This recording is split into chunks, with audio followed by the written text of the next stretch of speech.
US star JuJu Watkins carried off the court as NCAA tournament reaches the Sweet 16. The Sweet 16 is set for the women's field in the NCAA basketball tournament, but not without a pall that was cast after an injury to one of college basketball's biggest stars. Southern California sophomore guard JuJu Watkins, a first-team All-American and the Big Ten Player of the Year, crashed to the floor in the Monday night game's first quarter against Mississippi State and grabbed her knee while down. Watkins had to be carried off the floor at the USC Galen Center, with the game halted at the 4:43 mark. "I'd be lying if I told you I wasn't rattled, seeing JuJu on the floor and crying," said USC coach Lindsay Gottlieb. The university released a statement saying Watkins suffered a season-ending injury and will undergo surgery. When play resumed and the No. 1 seeded Trojans leading 13-2, they opened up their lead and easily handled MSU 96-59. Watkins, the second leading scorer in NCAA Division I with a 26.6 scoring average, was looking for her first field goal at the time of the injury. She had 3 points, all from the free throw line. Senior forward Kiki Iriafen paced USC in scoring Monday night with 36 points.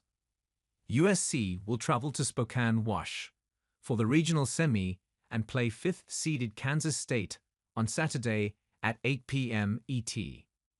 But without an important component.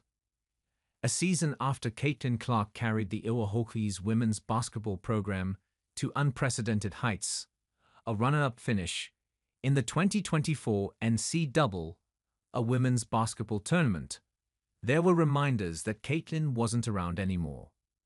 It was emphatic with the Hawkeyes' season-ending loss 96-62 in the second round Monday at Oklahoma. Granted, the Sooners are the 4th highest scoring team in Division I, 85.1 points per game. But never while Clark was with the team did the Hawkeyes have a losing margin as large as 34 points.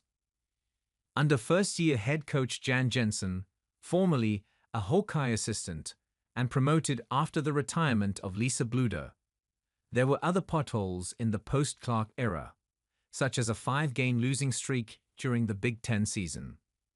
But the Hawkeyes surged down the stretch with 10 wins in their last 13 games before the NCAA tournament and earned a No. 6 seeding. "It took us a while to put it in the rearview mirror. A lot of the questions about Caitlin and company," said Jensen after the loss. The 3rd-seeded Sooners, meanwhile, advanced to play the 2nd-seeded UConn Huskies in one of the tournament's most appealing matchups on Saturday at 5:30 p.m. ET in Spokane, Wash. The Huskies played the last game of the season on their home court at Gampel Pavilion and cruised past South Dakota State, 91-57. UConn standout Paige Bueckers scored 32 points to equal her career high and helped the Huskies reach the Sweet 16 for their 31st straight season. Bueckers, a senior guard, knows what it's like to be sidelined by a knee injury. She returned in the fall of 2023 from a torn ACL that kept her off the court for all of the 2022-23 season. Copyright 2025 NPR.